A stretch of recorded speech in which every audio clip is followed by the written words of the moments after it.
नारे तकबीर, अल्लाहु अकबर, नारे रिसालत, गिबत के खिलाफ जंग न गिबत करेंगे इंशाअल्लाह। मोहब्बतों के चोर, सर पर इमामा, चेहरे पर दाढ़ी, इंशाअल्लाह। सल्लल्लाहु अलैहि हबीब सल्लल्लाहु तआला अला मुहम्मद सल्लल्लाहु अलैहि वसल्लम। अल्हम्दुलिल्लाहि रब्बिल आलमीन। अस्सलातु वस्सलामु अला सय्यिदिल अंबिया'i वल मुरसलीन। अम्मा बअद फ़अऊज़ु बिल्लाहि मिनश शैतानिर रजीम। बिस्मिल्लाहिर रहमानिर रहीम। अस्सलातु वस्सलामु अलैका या रसूलल्लाह व अला आलिका व अस्हाबिका या हबीबल्लाह। अस्सलातु वस्सलामु अलैका या नबियल्लाह व अला आलिका व अस्हाबिका या नूरल्लाह। नवैतु सुन्नतल इअ्तिकाफ। The Prophet of Allah sallallahu alaihi wasallam said that niyatul mu'mini khayrun min amalihi, that the intention of a believer is better than his actions. So before let's listen to the bayan, make some good intentions in order that we can gain more reward. And the more intentions you make, the more reward you will gain. So first of all, everyone should make the primal intention that I am listening to the bayan and I myself am delivering the bayan for the sake of Allah Azza wa Jal. And inshallah, through this, it will be a means of attaining reward and inshallah a means of forgiveness, inshallah Azza wa Jal. Whenever we hear the blessed names of the awliya, the blessed name of Rasulullah sallallahu alaihi wasallam, the blessed name of Allah, we will reply in accordance and read through the barak on the Prophet of Allah sallallahu alaihi wasallam, inshallah Azza wa Jal. We'll try to listen to the bayan with full concentration, with our eyes lowered and head lowered, eyes shut if possible, and with full concentration and learn from the bayan and try our best to act upon the bayan as well, inshallah. I'm making intention as well that I'm doing bayan for my own islah as well, and also that other brothers can gain benefit from this as well, inshallah azza wa jal. Sallu ala al-Habeeb.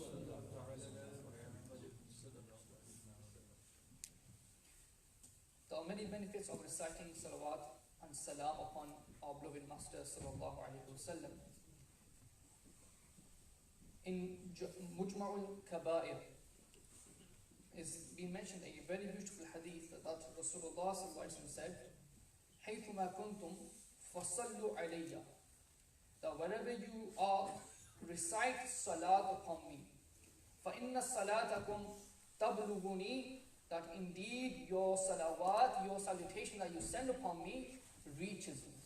SubhanAllah. And this is the abide of the Ahl Sunnah wal Jama'at as well. That wherever the Holy Prophet sallallahu alaihi wasallam is, inshallah, if we call out to him, if we read salawat upon him, then inshallah he will come and he will come to our aid, inshallah, and also listen to the salam himself, inshallah. And Ala Hazrat Imam Ahmad Raza Khan says, Wallah wa sun lenge, faryad ko pahunchenge.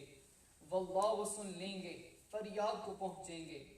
Itna bhi to ho koi jo ah kare dil se. So if we are the ones that are pleading from our hearts, and inshallah Aqa is the one that will be listening to us, inshallah. Sallu ala al-Habeeb sallallahu ala Muhammad sallallahu alaihi wasallam. If I can request the youngsters, if they can please come forward, inshallah. Everyone's stuck to the wall, inshallah. There's more reward if you come closer, inshallah. The one that comes closer, make you come quickly to Madina, inshallah. The reason why in gatherings we mention to come closer, a lot of people, find it a bit weird of why we always tell us to come close. So this is the etiquette of sitting in a gathering. Whenever we sit in a gathering, especially if it's a gathering regarding and relating to deen and the knowledge of Islam, it's very important that we have a respect and manners of that gathering as well. Try your best to don't lean on the wall if it's not needed, if you're having a medical issue, and if possible, sit in the middle and have full concentration. If we are leaning against the wall, we might just end up falling asleep or, losing that concentration. And whenever we lose that concentration, sometimes a masala might be being said, and something that is halal, you might hear it as haram, and something that is haram, you might hear it as halal. So like this, you might have, wrongful beliefs as well at the end of the ijtima. A very beautiful, just like to mention a very beautiful point. Once Amir al-Sunnah was mentioning in his Madina Muzakara that once this person, he made a comment on social media that Shaykh Ilyas Qadri said that doodh is haram. Doodh meaning milk is haram. So in reply, someone asked, when did this happen? What date was it? Maybe we'll find out and listen to the Madina Muzakara because it is recorded. So when they looked back and looked at the recording, they saw that instead of doodh, the Shaykh Ilyas Qadri said sood. Sood meaning interest. So he had misheard it and he thought that Shaykh said doodh, when in fact it was sood. So this is one of the reasons why we say listen attentively, because something you might hear can be something else that you might have in your mind.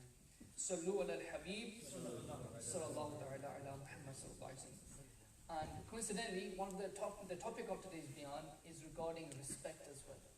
So in today's Bayaan, we're going to listen to the ahadith, stories of the awliya Quran and sayings and Quranic ayats in regards to respect, especially respect of the parents, respect of the ulama, the scholars of Islam, respect of knowledge of deen, and just general respect of the elders, and what Islam teaches us in regards to respecting the elders and our highest predecessors as well.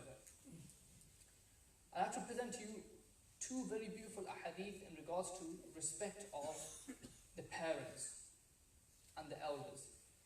The Holy Prophet ﷺ said, وَقِّرِ الْكَبِيرَ وَرْحَمِ الصَّغِيرَ تُرَافِقُنِي فِي الْجَنَّةِ. That honor and respect the elders and have mercy on the young ones. You will attain my company in Jannah.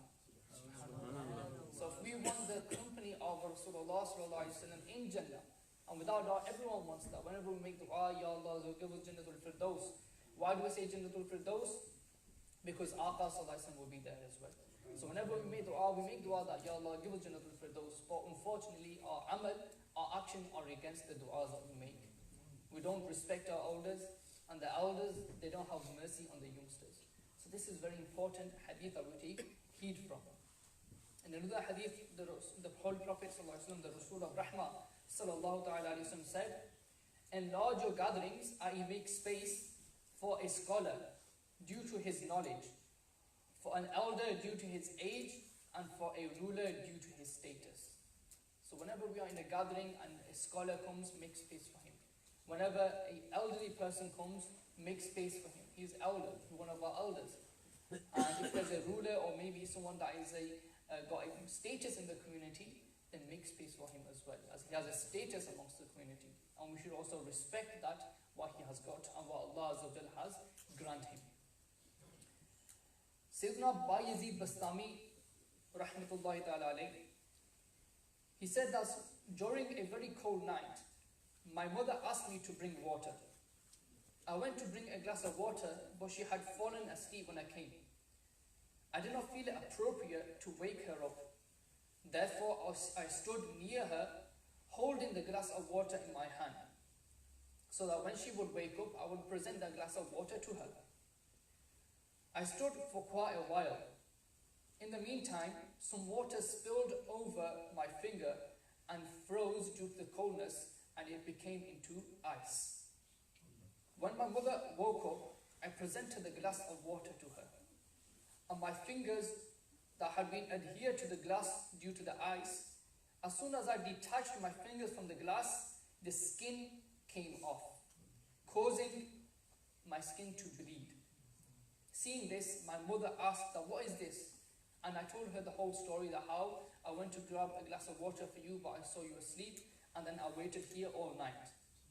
Listening to this, she raised her hands and made dua that, oh Allah Azza wa Jal, I am pleased with him, you also get pleased with him. And this was a very famous saint. Even till date, he is known as a very pious and Sufi saint. Bayezid Bastami, very famous, and he became one of the greatest awliya of his time. And this was through what? He says that this was through the dua of his mother. And this very common Urdu saying, ke, Ma ki dua, Jannat ki hawa. So the dua of the mother is surely accepted in the court. And especially this story, how the son had so much love and respect for the parent, and the parent made dua from the heart.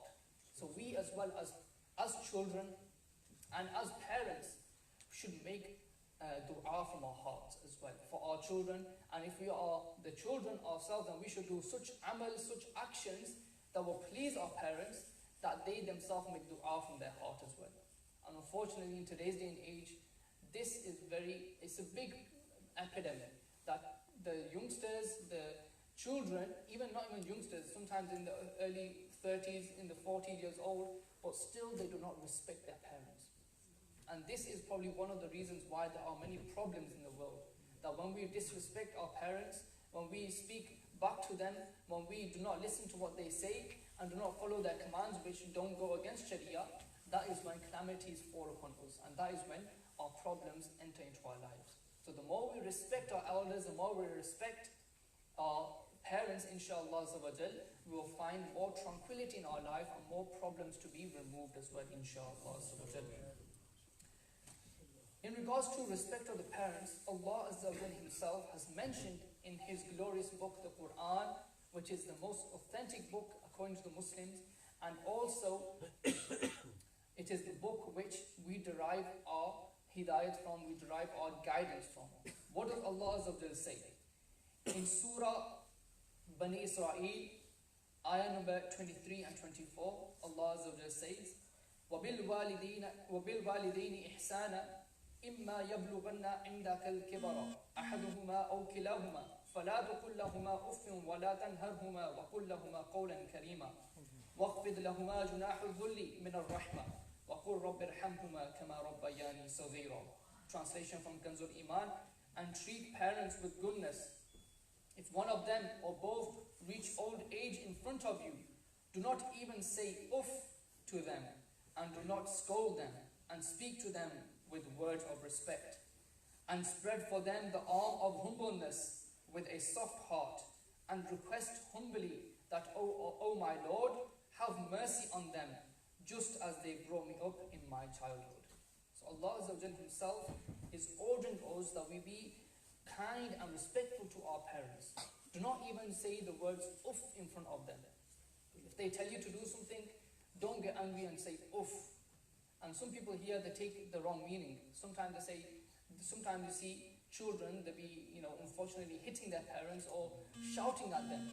And then they say that Allah Azza wa Jalla only said not to say uff to them. When Allah said uff, it does not mean that he did not exclude hitting them or shouting at them. This was the lowest form of disrespect, just saying uff. So this means that anything that's above this, meaning hitting them, shouting at them, scolding them, all these things are, by far not allowed and haram. In the commentary of the above-mentioned ayah, it is mentioned that the blessed ayah implies that your Lord has commanded you to observe a righteous behavior towards your parents with extreme kindness, because the way your parents have done a great favor upon you, hence it is obligatory for you as well to treat them nicely in the same manner as well. So as our parents, they, mashallah, gave us everything in this world. When we was born, they clothed us. When we was born, we couldn't eat ourselves, they fed us. In fact, they used to, for a long time, wipe our najasat, wipe our impurity away from our bodies, and they will clean it from us. The parents that have gave us so much, why should not we repay that just by respecting them? At minimum, we should try our best to respect them and listen to what they say. They have done so much for us in our youth, in our young age, when we were toddlers, when we were children. So it is all right upon them that we respect them and give them the treatment which is a merciful treatment towards them. When your parents become weak and lose strength in their limbs and live with you in the last age of their life, where they are powerless, then you yourself should help them as you was powerless at the age when you was young. Do not even say uff to them, and do not utter anything from your mouth that indicates that you are being a burden upon them. And do not rebuke them, and talk to them gracefully and politely, and address them with good manners. Address them with good manners. Sallu ala al-Habib sallallahu ta'ala ala Muhammad sallallahu ta'ala alayhi wa sallam. A few ahadith in regards to the respect of the father. In our nowadays society, the respect of the mother is looked upon very